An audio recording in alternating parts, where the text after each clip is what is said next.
La leçon d'aujourd'hui porte sur l'économie et la société byzantine dans l'Empire byzantin entre le VIe et le XIe siècle de notre ère. Je crois qu'il est inutile, même si je vais le faire pour vous rassurer, mais je crois qu'il est inutile de vous rappeler ce que l'on entend par Empire byzantin. L'Empire byzantin, en fait, c'est l'héritier de l'Empire romain d'Orient. En 495 de notre ère, l'empereur Théodose le Grand avait divisé son empire entre ses deux fils, Honorius et Arcadius. Honorius prit la tête de l'Empire romain d'Occident et Arcadius de l'Empire romain d'Orient. Donc, ce que nous allons étudier ici, c'est donc cette moitié de l'Empire romain qui survit, qui va vivre d'abord, puis survivre jusqu'au milieu du XVe siècle de notre ère. Byzance étant la capitale de cet empire. Un autre nom pour cette capitale, c'est Constantinople, depuis que Constantin le Grand, dans le premier tiers du IVe siècle de notre ère, avait donc fondé cette ville. Alors, quel est l'intérêt de ce sujet? En un, donc, introduction.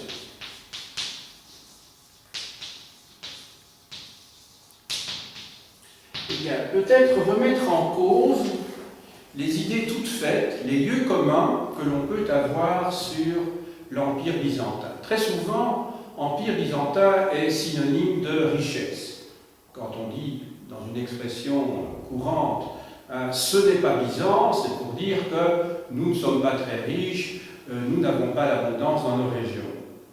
Eh bien, je vais vous montrer en fait que cette notion de richesse, d'abondance, n'est certainement pas valable pour la totalité de l'histoire de Byzance, et même, je dirais même, pour la totalité de son territoire. Autrement dit, il faut vraiment considérer que l'histoire de l'Empire byzantin du 6e, 11e siècle et même plus tard est l'histoire d'un empire qui est contemporain des États occidentaux pendant la même période et qui a beaucoup de traits de ressemblance avec la région occupée par ce qu'on appelle les royaumes francs, c'est-à-dire les royaumes barbares, je veux dire le royaume franc, le royaume visigothique, le royaume des Ostrogoths, par exemple, des Burgondes, et autres.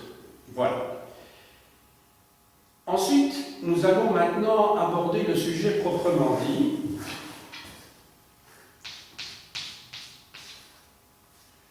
Alors, dans un premier temps, je vais peut-être vous rappeler quelques notions chronologiques.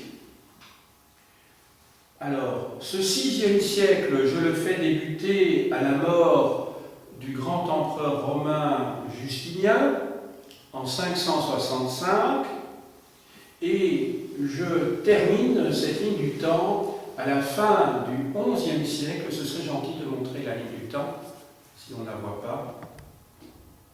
Voilà.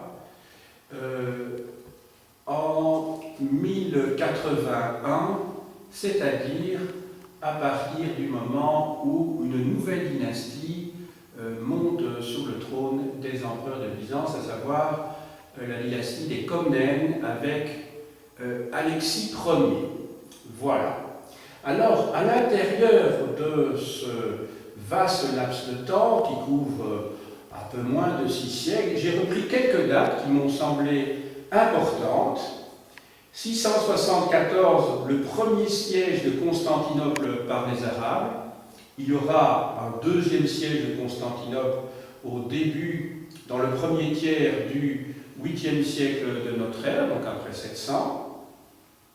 J'ai noté également la date de 843, qui est le moment où l'orthodoxie est rétablie à Byzance. En effet, ce n'est pas mon propos aujourd'hui, puisque je ne m'occupe qu'à de l'économie et de la société. Mais il y avait eu un conflit très important entre ceux qu'on appelle les iconoclastes, c'est-à-dire ceux qui estimaient que les images étaient des idoles que l'on vénérait, les images des saints, les images du Christ, les images de la Vierge, et qu'il fallait donc supprimer toutes ces images. Donc c'était plutôt le parti de l'empereur, des intellectuels, de l'université, des grands théologiens, alors que les moines défendaient plutôt l'autre position. Il ne faut pas oublier que ça leur rapportait beaucoup d'argent lorsque les pèlerins se rendaient dans les monastères que de vénérer donc ces icônes. Et donc ce parti-là, c'est ce qu'on appelle les iconodoules, c'est-à-dire les esclaves des icônes. Finalement, c'est le parti de ceux qui défendent la vénération des images qui l'emportent jusqu'à l'heure actuelle, hein, puisque si vous allez dans une église orthodoxe, où que ce soit, vous verrez que les fidèles vénèrent donc des icônes, qui sont parfois très belles, là, entourées d'or ou d'argent. 967, avènement de la dynastie macédonienne, qui se trouve chronologiquement au cœur de mon propos aujourd'hui. Alors 927-928, c'est la date d'un hiver terrible qui va faire souffrir Constantinople, et j'en parlerai tout à l'heure. Et quelques années plus tard, en 934, c'est le moment où un empereur qui s'appelle Romain les Capelles va publier une novelle, c'est-à-dire une loi destinée à protéger les plus faibles. Des nouvelles de ce type seront renouvelées d'ailleurs dans le courant du Xe siècle. 1002, c'est le début de la lutte des Byzantins contre les Bulgares, une lutte qui va être assez longue et pénible. 1071, c'est la date où les Turcs vont vaincre les Byzantins lors de la bataille de Manzikert. Et alors, 1081, c'est la date de l'avènement de la dynastie des Comnènes. Et alors, j'ai ajouté un petit appendice dont il sera question dans mon propos. 1082, donc l'année suivante, c'est la date d'un traité qui est signé entre Byzance et Venise, d'un traité commercial.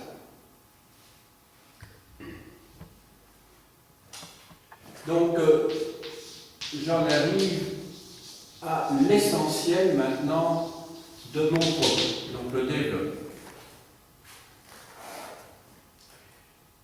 Alors, dans ce chapitre sur l'économie et la société dans l'Empire byzantin du 6e, 11e siècle, il faut mettre en évidence la part prépondérante du monde paysan, de l'agriculture. Donc Byzance, l'Empire byzantin, ce n'est pas la richesse de Constantinople qui viendrait d'on ne sait où, c'est avant tout ses fondements ruraux, c'est la terre qui est à l'origine de cette richesse et qui permet à Byzance de vivre comme elle vit, justement, en tout cas à certaines classes privilégiées. Sans la campagne, Byzance n'aurait pas été Byzance, justement. Donc, grand A, vous indiquez tout d'abord donc les campagnes.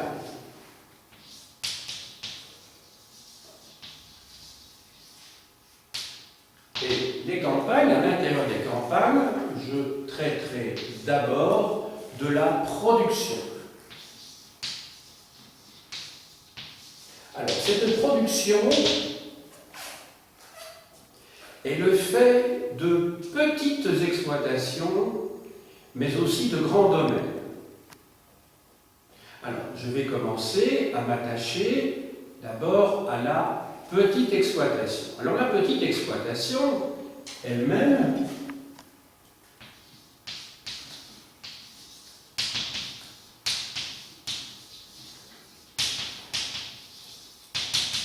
les petites exploitations elles-mêmes se divisent en deux catégories. Alors, quelles sont ces deux catégories?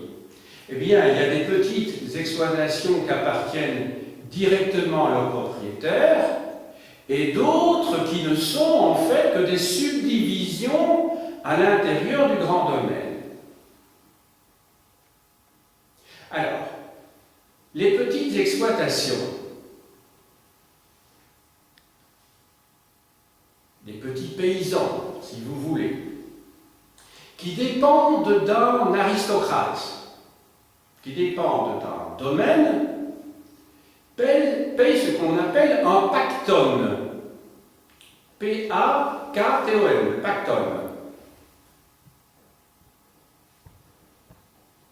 Ils sont appelés eux-mêmes des PAREC, P-A-R-E, accent grave, Q-E-S, des PAREC, parce qu'ils payent le pactole. Alors le pactole, c'est l'équivalent de ce que l'on appelle en Occident, pour la même époque, le cens, C-E-N-S. Autrement dit, c'est une reconnaissance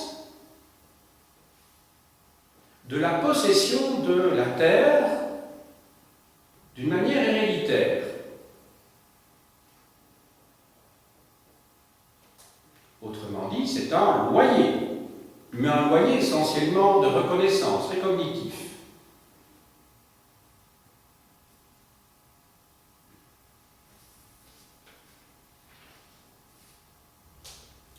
Alors, lorsque la terre sur laquelle vous travaillez en tant que tenancier, je dis bien en tant que tenancier et non pas en tant que propriétaire, dépend directement du fisc. Alors le fisc, c'est l'État byzantin. Vous êtes dit, pareil que démosiaire. Donc démosiaire, c'est D-E, accent aigu, M-O-S-I-A-I-R-E-S. Donc pareil que démosiaire. Maintenant, vous pouvez être également un paysan dit libre, c'est-à-dire que vous ne payez pas de pactole, ni vis-à-vis d'un aristocrate, ni vis-à-vis du fisc, c'est-à-dire de l'État. Mais dans ce cas-là, vous n'êtes pas tout à fait un citoyen, puisque vous ne payez pas ce pactole.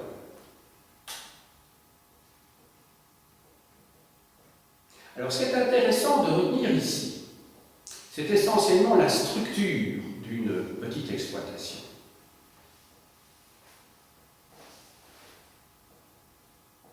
À commencer par sa taille.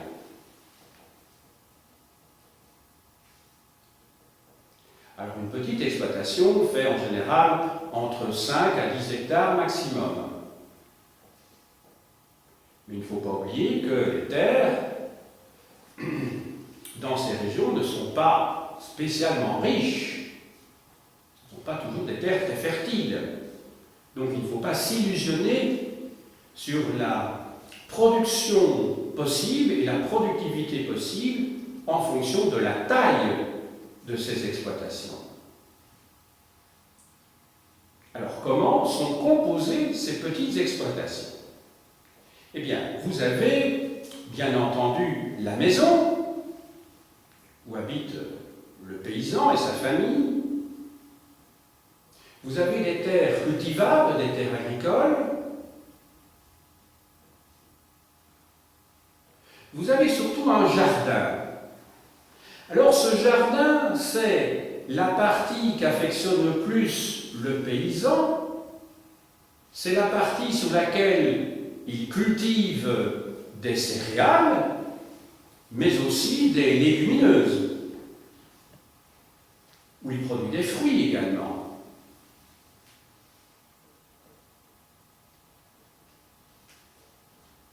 On appellerait ça un potager, un verger, comme vous voulez, ce qui fait un petit peu office essentiellement un potager, je dirais.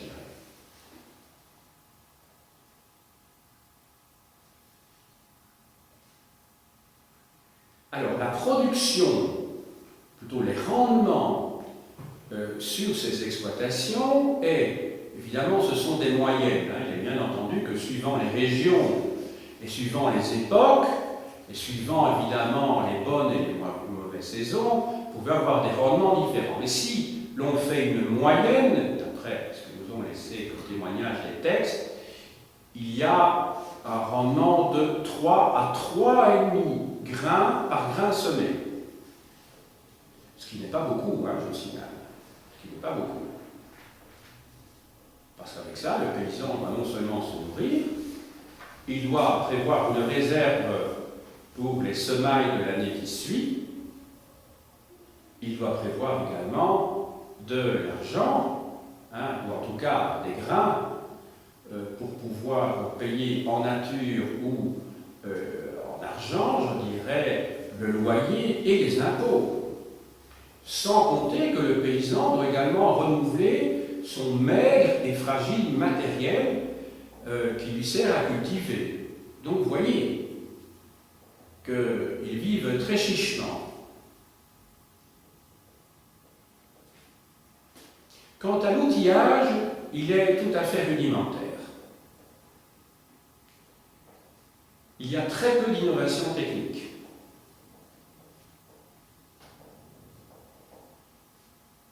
Les paysans utilisent des arrières. Ils disposent souvent d'une paire de bœufs pour tirer cet arrière.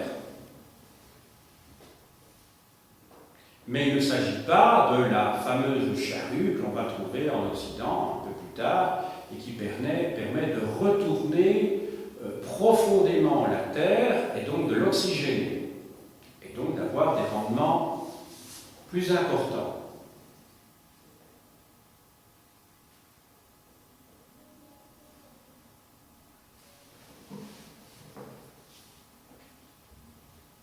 Alors, les grands domaines maintenant. Les grands domaines. Alors, ce que je viens de vous dire jusqu'à présent est valable aussi bien pour les exploitations privées, c'est-à-dire celles qui ont un propriétaire, un petit propriétaire, qui est libre si vous voulez, mais c'est également valable pour ce qu'on appellera en Occident des sensives ou des tenures, c'est-à-dire des terres qui se trouvent à l'intérieur d'un grand domaine et qui, comment dirais-je, sont travaillées de la même manière, ont souvent la même superficie, sauf qu'évidemment, il y a une partie de leur produit qui sert à payer le fameux pactole dont je vous ai parlé tout à l'heure. Quant aux impôts, tout le monde les paye. Que vous soyez un propriétaire indépendant ou que vous soyez un locataire dans un grand domaine, mais les impôts, vous devez les payer.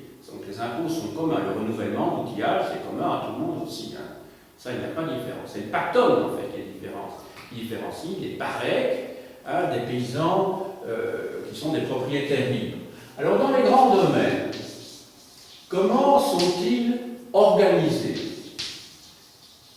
Alors, il y a une différence assez sensible avec ce qui se passe en Occident pendant le Haut-Moyen-Âge. À l'époque carolingienne, il y a ces fameuses villas qui ne représenteraient que celles qui nous sont connues que peut-être 3% des terres cultivées à cette époque-là, donc c'est-à-dire pas grand-chose, mais en tout cas, les grands domaines sont divisés en deux parties.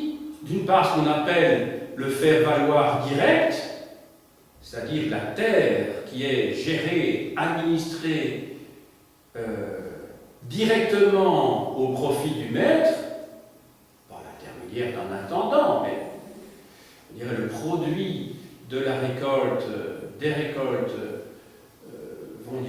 les produits vont directement au maître, et d'autre part, ce qu'on appelle le faire-valoir indirect, c'est-à-dire l'ensemble des manses, M-A-N-S-E-S, sur lesquelles qui sont faites des unités de surface qui permettent à une famille de vivre, ou plutôt de survivre. Paysans qui payent alors des redevances, bien entendu, en nature ou en espèces, au maître. Ça, c'est en Occident. Ici, dans les grands domaines de l'Empire byzantin, il n'y a pratiquement pas de faire-valoir direct. Autrement dit, l'essentiel des terres sont directement mises en location, donc au parec, et lorsqu'il y a faire-valoir direct, il est destiné à l'élevage.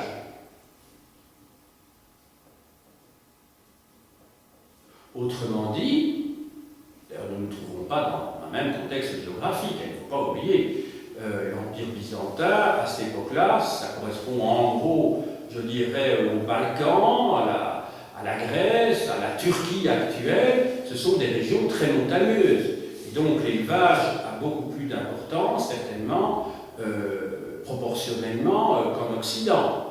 Les terres fertiles sont moins nombreuses. Les plaines sont moins nombreuses.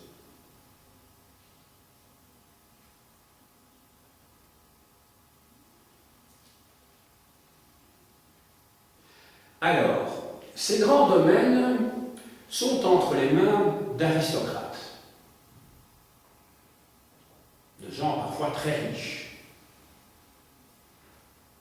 Et ces aristocrates vivent souvent, en grande partie, dans les villes, en particulier à Byzance, à Constantinople.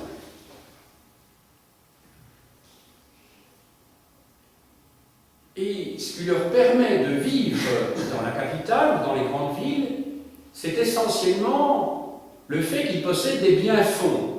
Alors c'est quoi des biens-fonds? Ce sont des propriétés sous forme immobilière, ce sont des terres bien sûr, ça peut être des maisons également dans la ville, sur lesquelles ils perçoivent des loyers.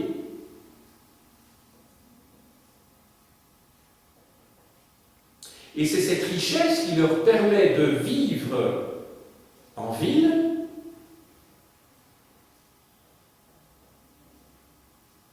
et c'est parce qu'ils sont riches que l'empereur va choisir parmi eux des fonctionnaires de l'État pour exercer différentes fonctions civiles, ecclésiastiques, militaires aussi.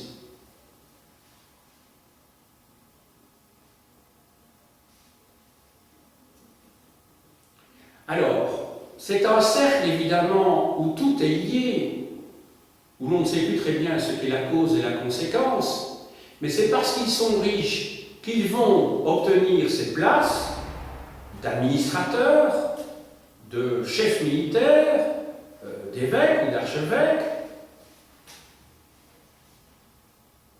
qui eux-mêmes, ces fonctions elles-mêmes, vont leur permettre d'acquérir, de disposer d'émoluments. C'est ce qu'on appelle les rogailles, R-O-G-A-I, les rogailles.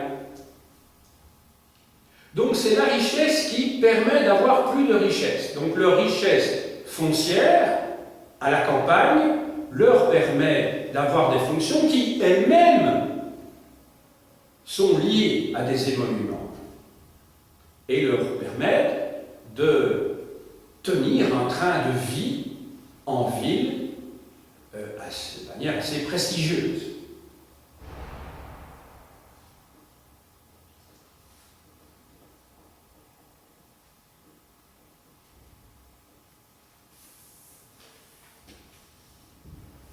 Alors, il y a un événement, ou plutôt plusieurs événements qui va expliquer que la petite exploitation qui dominait du 6e au 10e siècle va progressivement disparaître.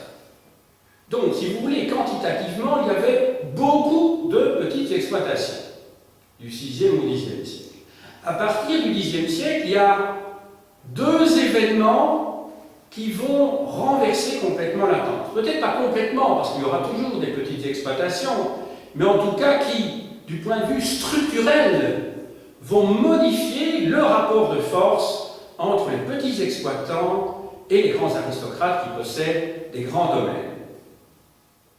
Tout à l'heure, je vous ai montré sur la ligne du temps la date de 927-928. Ici. Il était question d'un hiver qui avait été particulièrement rude. Les chroniques de l'époque nous disent que l'empereur de l'époque avait dû fermer par, comment dirais-je, par des plaques en bois, si vous voulez, tous les portiques de la capitale pour permettre aux pauvres, on appellerait maintenant des sans-abri, de pouvoir disposer de logements, enfin plutôt d'abris, qui ne soient pas constamment sous le vent et le froid. Alors évidemment, il n'y a pas de chauffage là, mais en tout cas, quand vous avez ces portiques, à partir du moment où ces portiques sont fermés, eh bien, ça permet, évidemment, quand ces mendiants sont entassés, d'avoir une certaine chaleur. Donc ça, c'est une des mesures qui avait été prise par l'empereur de l'époque, donc pendant l'hiver 927-928. Il n'en demeure pas moins qu'au lendemain de cet hiver, qui a été dramatique pour les cultures, beaucoup de petits paysans ont dû vendre leurs terres. Il y a la pression, bien sûr, des grands propriétaires terriens, il y a la pression tout simplement du marché, qui fait que les paysans ne savent plus suivre, ils ne parviennent plus à renouveler leur matériel agricole. Ils ont dû manger presque toutes leurs semences. Vous savez, quand vous avez faim, ce n'est quand même pas évident de se dire, eh bien, il y a une partie de ce que j'ai comment dirais-je, de ce que j'ai gardé sur le côté, que je ne vais pas manger pour la récolte pour les semailles de l'an prochain. C'est très pénible quand vous avez faim. Donc on mange tout. Le problème, c'est qu'on n'a plus rien à semer l'année qui suit. Et donc ces paysans sont forcés par les événements et par la pression sociale de vendre. Évidemment, les propriétaires fonciers rachètent au moindre prix. Sans compter qu'il y a un autre événement qui se situe, lui, au 8e siècle, c'est-à-dire que dans le courant du 8e siècle, ici, là, donc ça remonte déjà à un siècle et demi, dans le courant du 8e siècle, la pression fiscale, cette fois-ci venant de l'empereur, n'avait fait qu'augmenter. Et par conséquent, la conjugaison d'une part de la pression fiscale, qui elle est déjà plus que séculaire, et d'autre part le coup de grâce qui est donné par ces événements climatiques de l'hiver 927-928, va conduire effectivement à une réduction sensible de la petite exploitation au profit de la grande propriété. Donc on va changer de régime, si vous voulez. Autrement dit, le rapport social va être modifié. Et ceci va évidemment saper, d'une certaine manière, les bases du régime, parce que ce qui faisait le lien, je dirais, entre le régime impérial et la base, c'était justement le fait qu'il y avait beaucoup de petits exploitants qui ne dépendaient pas des grands exploitants. À partir du moment où maintenant vous avez beaucoup de petits exploitants qui travaillent pour un grand seigneur, un grand aristocrate, et qui n'ont plus de lien immédiat avec l'empereur via l'imposition, voilà, ça veut dire que la base sociale du régime va s'affaiblir.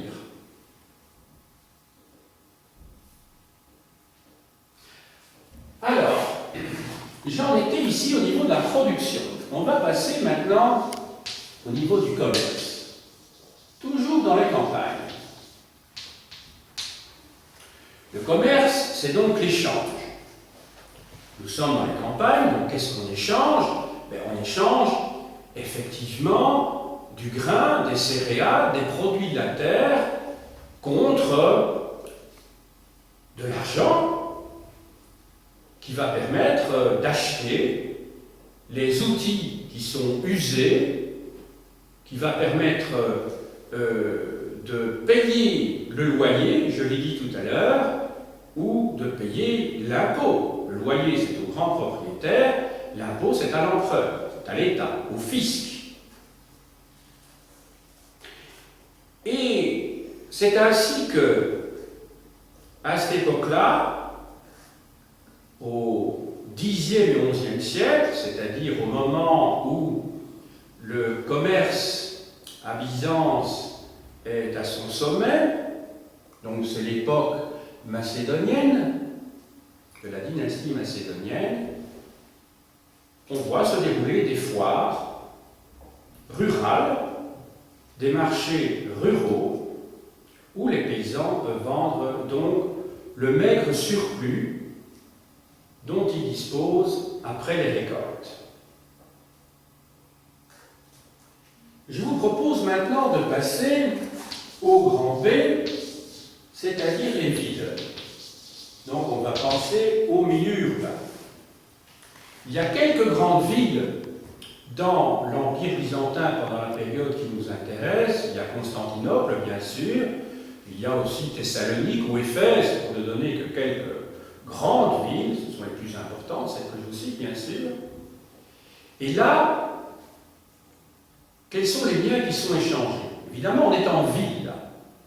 Alors, vous pouvez aussi avoir des paysans qui vont jusqu'en ville avec leurs chariots, et on en a des exemples dans le nord-est de l'Empire byzantin, où des paysans vont avec leurs chariots et vendent en ville le produit, évidemment, de leur récolte. Il ne faut pas oublier que Constantinople est une ville qui, pendant l'époque considérée ici, possède certainement 300 000 habitants.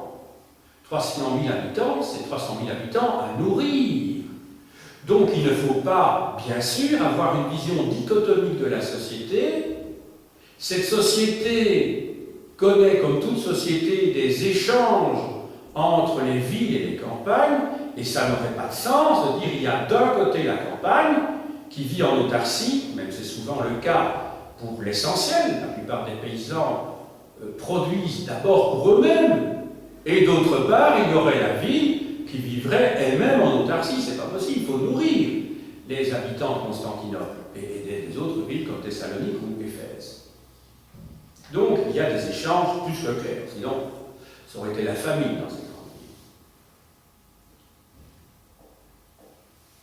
Maintenant, on va prendre le cas de Constantinople plus particulièrement. J'imagine que je ne crois pas que ce soit nécessaire de vous montrer la carte. Tout le monde sait que Constantinople se trouve dans le Bosphore, donc dans les détroits qui séparent l'Asie de l'Europe, détroits qui séparent aussi la mer Égée d'une part, la mer de Marmara, et d'autre part la mer Noire. Ça me paraît, ça fait partie des prérequis, donc je ne vais pas montrer la carte, ça simplifiera les choses et ça évitera un déplacement. Voilà. Alors, donc, je vous disais ici que Constantinople est évidemment une ville considérable, qu'il faut nourrir, et que le commerce, outre évidemment le commerce de denrées, qui permet aux habitants de se nourrir, est un commerce d'une autre échelle. Alors, on y vend des esclaves en transit, on y vend également des produits précieux, des soieries par exemple, qui viennent d'Orient, ainsi que d'autres produits.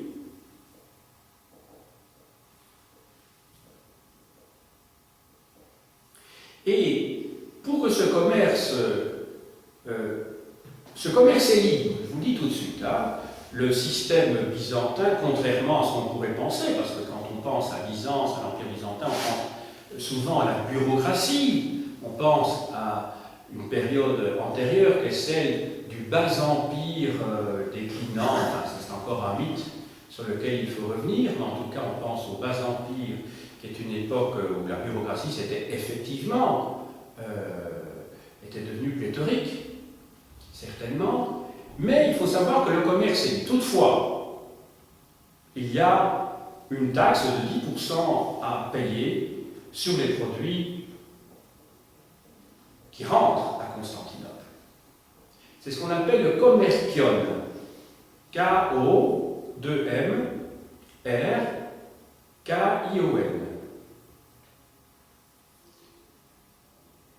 Commercion.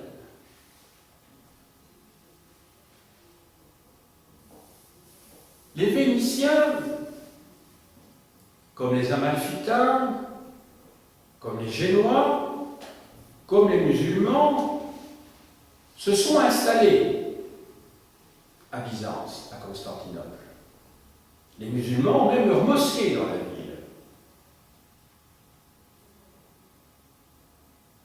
Les Russes, eux, ont dû rester en dehors des remparts. Parce qu'ils étaient considérés comme des barbares et ils créaient beaucoup de tumultes quand ils étaient en ville, donc ils ne sont pas parvenus à avoir leur quartier. Mais à l'inverse des Byzantins qui ont dû continuer à payer le commercium, les Vénitiens sont parvenus à faire signer à l'empereur ce qu'on appelle un chrysobule. Je vous l'épelle. C-H-R-Y-S-O-B-U-2-L-E. Littéralement, ça veut dire la bulle en or. Chrysos, en grec, c'est l'or. Pensez à des chrysanthèmes, ça veut dire des fleurs jaunes, des fleurs dorées. Ou à la statue d'Athéna au Parthénon, c'était la statue d'Athéna chryséléphantine, c'est-à-dire à la fois en or et à la fois en ivoire. Donc, voilà. Ou Jean Chrysostome, ça voulait dire le saint qui a la bouche en or, littéralement, la bouche d'or. Voilà. Donc, un chrysobule, c'est quoi? Une chrysobule, c'est quoi?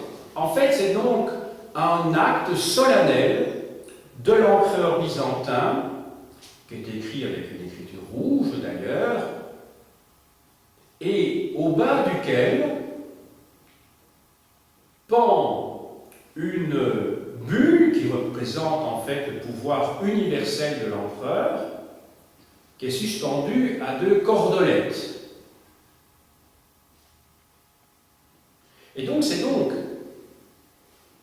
par cet acte solennel que l'empereur, qui à ce moment-là est Alexis Ier Comnène, accorde aux Vénitiens le droit de ne plus payer ces 10% de taxes. Donc, ils ont un privilège dont ne disposent même pas les Byzantins eux-mêmes.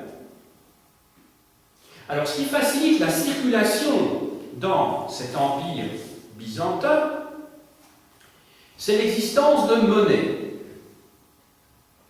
Alors, du IVe siècle de notre ère jusqu'au XIe siècle de notre ère, vous voyez que c'est une période extrêmement longue, ça fait 7-8 siècles, eh bien, pendant cette période de 700 ans, si je compte bien, un peu plus de 700 ans, oui, 750 ans, eh bien, il existe une monnaie qui avait été créée par Constantin le Grand, qui vit donc dans la première moitié du IVe siècle de notre ère, et cette monnaie était basée sur l'or. Alors, je vais vous indiquer sur le tableau de droite, pour ne pas encombrer le tableau central, la conversion de cette monnaie.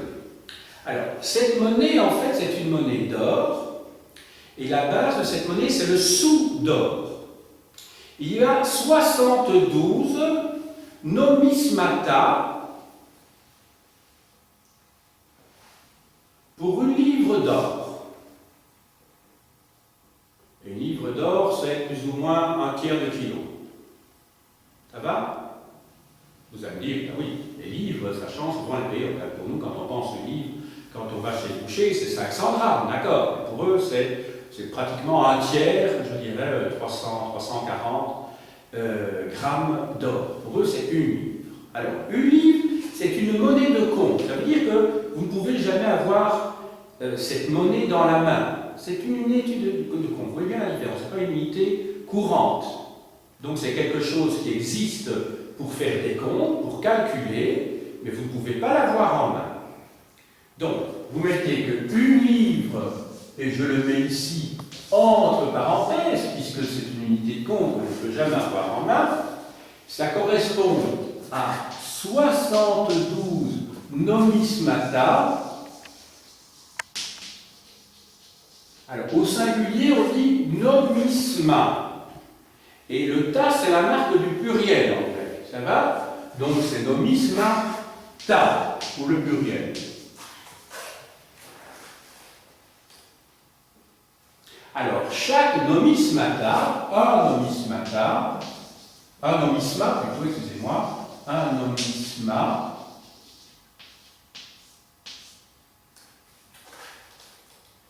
correspond à 12 millés saria. Alors, milliers saria, excusez-moi, milliers saria. Alors, un millier sarion, on dit un millier sarion, et des milliers saria, c'est le pluriel. Alors, un millier sarion est égal à 24 foles. Donc ici, un millier sarion est égal à 24 foles. Alors, foles, c'est le pluriel de folis. Donc c'est la même chose avec un E en moins. Autrement dit, un nomisma, si vous faites le calcul, égale 12 millésaria, je reprends la totalité, égale, vous faites 12 fois 24, ça veut dire 288 foles. Alors, ceci, le nomisma est une monnaie d'or. Le millier sarion est une monnaie d'argent. Et le folis, au pluriel foles, est une monnaie de bronze. Et voilà.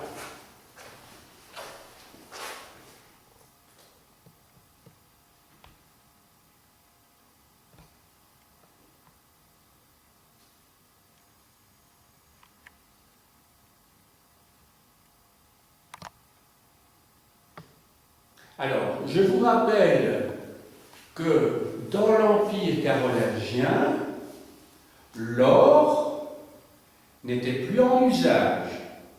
Sous l'Empire romain, vous aviez un système trimétallique, où vous aviez l'or, l'argent, le bronze, voire éventuellement le cuivre pour les petits centimes, si vous voulez. Avec la réforme carolingienne, on était passé, à l'époque mérovingienne, il y a deux monnaies, la monnaie d'or et la monnaie d'argent, c'était le bimétallisme, l'époque mérovingienne, à l'époque carolingienne, on était passé à un système monométallique. Donc vous voyez, en Occident, on a un système monométallique, il n'y a plus que l'argent, tandis que dans l'Empire byzantin, vous avez un système trimétallique, or, argent et bronze. Entendu? Dans l'Empire carolingien, c'était une livre, qui était une monnaie de compte, égale 20 sous, les sous étant également une monnaie de compte, égale 240 deniers, puisque chaque sou est égal à 12 deniers. Donc dans l'Empire carolingien, la seule monnaie qu'on pouvait avoir en main, c'était les deniers d'argent, voire éventuellement les oboles qui faisaient la moitié d'un denier d'argent. Le mot obole étant d'ailleurs resté dans les églises. Hein. Ça va? Et ce système, une livre égale 20 sous égale 240 deniers, ben ça va rester jusqu'à la fin de l'Ancien Régime en fait. Hein. Ça va? Voire au-delà en Angleterre. Voilà. Donc, il y a un système monétaire qui est utilisé en fait depuis Constantin, donc vous imaginez, depuis la première moitié du IVe siècle de notre ère jusqu'à Alexis Comnène, c'est-à-dire jusqu'à la fin du XIe siècle. Lui va changer le système pour le rendre plus souple. Donc ce système-là va disparaître, mais alors on n'est plus dans la période qu'on étudie aujourd'hui. Il va changer le système monétaire.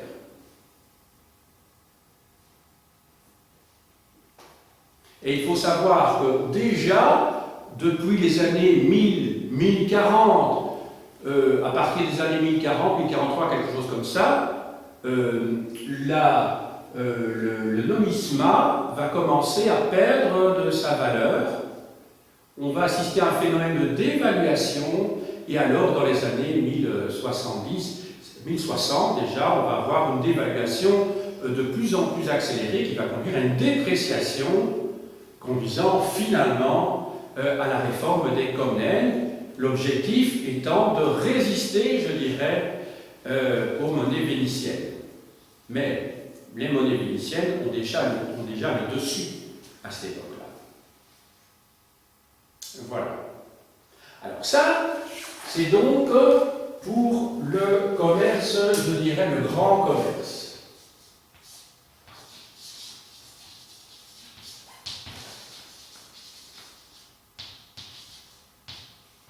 Ceci dit, on utilise aussi ces monnaies pour le petit commerce, hein, mais jusqu'à présent, je vous ai plutôt parlé du grand commerce, du commerce urbain. Alors maintenant, on va voir ce qu'il en est de l'artisanat.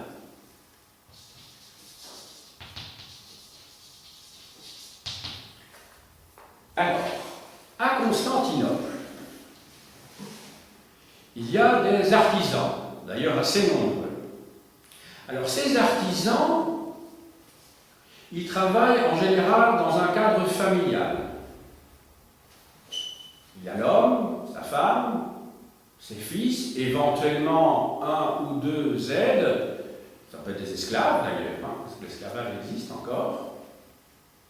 Et ils travaillent dans ce qu'on appelle un atelier.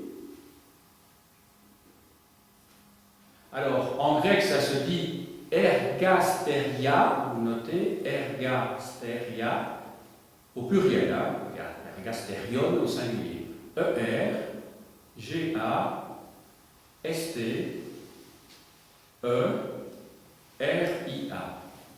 Alors, ça doit vous rappeler quelque chose, ça. Je vous avais parlé de l'homo ergaster, qui était cet intermédiaire, vous vous souvenez peut-être, entre l'homo habilis et l'homo erectus, dont nous descendrions d'ailleurs. Hein. Ça vous rappelle peut-être quelque chose. Et dans ergaster, si vous n'avez pas fait grec, vous pouvez retrouver en tout cas une racine. Alors vous connaissez certainement l'ergothérapie ou l'ergonomie. Ça veut dire que l'ergonomie, ce sont les lois du travail. Hein? L'ergothérapie, c'est soigner par le travail, ou soigner les gens qui ont un problème lié au travail. Ça va? Ergo, hein, ça vient d'un mot qui veut dire le travail d'une manière générale. Hein? Ça va? Donc, les ergasteria, ce sont les lieux où l'on travaille. Donc, les ateliers. Alors ces ateliers sont en même temps des boutiques. Donc vous devez imaginer qu'il y a, comment dirais-je, des petits artisans qui travaillent et en même temps, ils vendent leur production. Il n'y a pas de division du travail à ce niveau-là. Alors, pour surveiller la qualité des produits à Constantinople, pour réglementer la production, un certain nombre de ces activités artisanales sont regroupées dans ce qu'on pourrait appeler des corporations.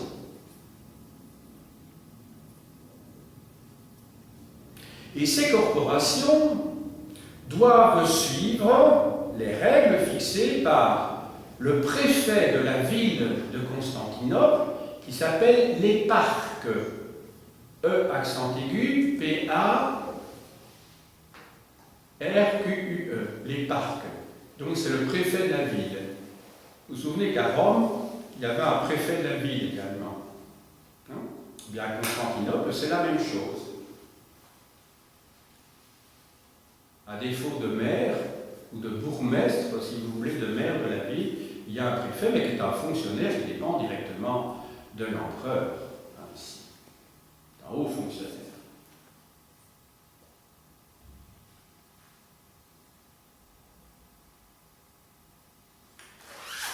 Alors, je vous ai parlé du grand commerce, je vous ai parlé de l'artisanat. Alors maintenant, un petit mot quand même dans les villes. Bon, je vous ai déjà dit, je reviens plus sur l'aristocratie, puisque je vous ai dit que l'aristocratie tire ses revenus des grands domaines, mais aussi des émoluments liés aux fonctions qu'elles exercent en tant que fonctionnaires de l'État. Je n'y reviens pas ici, mais je vais peut-être vous donner quelques informations sur la bourgeoisie, parce qu'on peut utiliser ce terme, même s'il est un petit peu inadéquat, puisque le mot bourgeois au Moyen-Âge signifie ceux qui habitent dans les bourgs, c'est-à-dire dans les ville, donc le terme est un petit peu déplacé, mais enfin, il faut quand même essayer de trouver un mot pour désigner les classes moyennes. Il faut savoir que le Xe et le XIe siècle constituent une période favorable pour ces classes moyennes. Au point que l'empereur les regarde avec bienveillance, leur permet même de faire des études à l'université de Constantinople, et leur permet surtout, puisqu'à ce moment-là, tout se paye un petit peu comme maintenant, si vous voulez, si vous avez de l'argent, vous pouvez faire des études universitaires à cette époque-là, des études de droit, de théologie, etc. Ça se paye, tout simplement. Et c'est vrai que la bourgeoisie cherche à ce que sa descendance puisse exercer des fonctions au sein même de l'État byzantin. L'empereur permet même à cette bourgeoisie de pouvoir siéger au Sénat de Constantinople, ce qui jusqu'alors était réservé à l'aristocratie. Toutefois, retour de manivelle, à l'époque des Comnènes, la bourgeoisie est interdite de siéger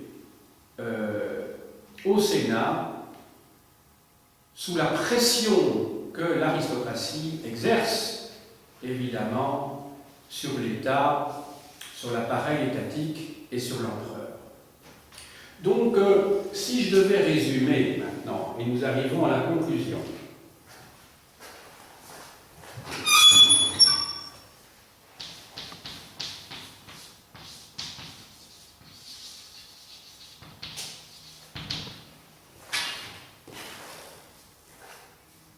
il y a plusieurs choses à dire. Vous vous souvenez que j'ai dit que du VIe siècle jusqu'au Xe siècle domine la petite exploitation. Et que au milieu du Xe siècle, il y a un retournement de situation au profit de la grande exploitation. Donc, autrement dit, pendant plusieurs siècles, pendant 1, 2, 3, 4, pendant plus de 4 siècles, dans le cadre byzantin, en tout cas depuis Justinien, c'est la petite exploitation qui domine, et puis ce sont les grands domaines. Eh bien, pour la bourgeoisie, vous voyez qu'elle avait connu son âge d'or, si vous voulez, au Xe et au XIe siècle, et que là aussi, il y a un retournement. Donc, comme les petits paysans voient leur situation se détériorer, puisqu'il y a une concentration du capital, mais d'un capital foncier à partir du deuxième tiers du Xe siècle, après 927-928, tandis que la bourgeoisie, elle, est là, je dirais, un temps de répit, puisqu'il faut attendre encore un siècle et demi pour qu'elle-même soit limitée dans ses aspirations politiques, puisqu'elle ne pourra plus siéger au Sénat. Donc c'est intéressant de voir cette chronologie qui concerne l'histoire sociale et politique ici. Les paysans, milieu du Xe siècle, la bourgeoisie, fin du XIe siècle. Voilà, ça c'est la première conclusion qui concerne directement l'histoire sociale, et politique de Byzance. Alors, deuxième conclusion. On a vu que, contrairement à ce qu'on pourrait penser, l'Empire byzantin n'est pas cet Eldorado qui a souvent été décrit. Quand on dit « Ah, c'est Byzance », ça veut dire qu'on est dans l'opulence. Pas du tout. Il y a beaucoup de pauvres. Je vous ai parlé de ce fameux hiver plutôt de 927-923. Donc, les épidémies n'évitent pas l'Empire byzantin, certainement pas. Je vous ai parlé de tous ces petits paysans qui peinent, qui ont un rendement qui est quand même assez faible, puisqu'il est de 1 à 3, 3,5, avec lesquels ils doivent payer non seulement leurs impôts, leurs loyers, renouveler leur matériel, etc., et puis survivre, et puis garder une partie pour la récolte, pour les semailles de l'année qui suit, donc c'est très très peu. Donc la pauvreté est omniprésente à Byzance. On a vu également que dans ces structures, il y a quand même un certain nombre, plus que de réminiscences par rapport à l'Occident médiéval de cette époque-là. Pensez à ces pactones qui sont l'équivalent du sens que doivent payer les paysans d'Europe occidentale. À la même époque, au XIe siècle en tout cas, ils doivent payer un sens, c'est-à-dire un loyer. On a vu que l'appétit des grands propriétaires, il n'est pas moindre en Europe orientale qu'en Europe occidentale. On a vu également qu'il y a l'équivalent des corporations, ces corporations qui vont prendre une tellement grande place au XIIe, XIIIe et XIVe siècle en Europe occidentale, même dans la vie politique urbaine. Eh bien, on voit qu'il y a des corporations, là aussi, et qui sont surveillées par le pouvoir politique, par l'appareil d'État, pour vérifier en particulier la qualité et surveiller le commerce, quand même, la production et le commerce. Tout ça pour vous dire que si l'Empire byzantin, c'est pas l'Occident à cette époque-là, eh bien, il y a quand même un certain nombre de convergences qui n'ont plus rien à voir avec l'Antiquité romaine, donc Byzance n'est pas seulement l'héritière de l'Empire romain, c'est une civilisation qui est franchement médiévale, qui repose sur la terre, dont la richesse repose sur la terre, et si je me suis arrêté en 1080, ben c'est juste avant les croisades, qui vont mettre en contact l'Occident et l'Empire byzantin. Je vous rappelle que la première croisade organisée, je ne parle pas celle de 1095 avec la croisade des paysans, mais celle de 1099 avec Godefroy de Bouillon, c'est la première croisade où on va passer par l'Empire byzantin pour rejoindre la Terre Sainte. Et puis, il y aura, lors de la 4e croisade, qui est en fait commanditée par les Vénitiens, ce qui va constituer un véritable drame pour les Byzantins. Les croisades, en fait, étaient destinées à combattre l'infidèle, c'est-à-dire les musulmans en Terre Sainte, et là, cette croisade est déviée sur Byzance, à la demande des Vénitiens, qui en fait contrôlent et veulent contrôler définitivement cette région, la région des Détroits, le commerce avec l'Orient. C'est la 4e croisade, celle de 1204, qui a réduit Constantinople à rien du tout, et c'est à ce moment-là qu'un empire latin de Constantinople va être constitué, qui aura comme empereur, entre autres, des comtes de Flandre. Voilà. Il me reste à vous montrer quelques livres maintenant, peu nombreux, parce que c'est un chapitre qui reste secondaire, je dirais, dans le programme, dans l'enseignement secondaire, bien que ce soit tout à fait passionnant. Vous avez ici le dernier que sais-je consacré à l'histoire de Byzance, de Jean-Claude Chenet, aux presses universitaires de France. Alors, un ouvrage que j'aime beaucoup, pas seulement parce qu'il n'est pas trop gros et parce qu'il ne coûte pas cher, parce qu'il est en français, c'est celui d'Alain Dusselier, qui est un excellent byzantiste, qui s'intitule « Les Byzantins, Histoire et Culture » et qui fait la part belle à l'économie et la société byzantine, justement, et entre autres aux réformes de l'empereur Romain Lécapène au Xe siècle. André Guillou, La civilisation byzantine, dans la collection Les grandes civilisations chez Artaud. Je vous ai apporté l'édition abrégée. Il existe aussi une édition originale que j'ai chez moi, mais qui est lourde à porter. C'est une grosse brique et qui a en supplément une chronologie et de beaux documents iconographiques qui n'apparaissent pas ici dans cette édition abrégée. Alors un beau livre d'André Dusselier que j'ai déjà cité, Byzance et le monde orthodoxe chez Armand Collin.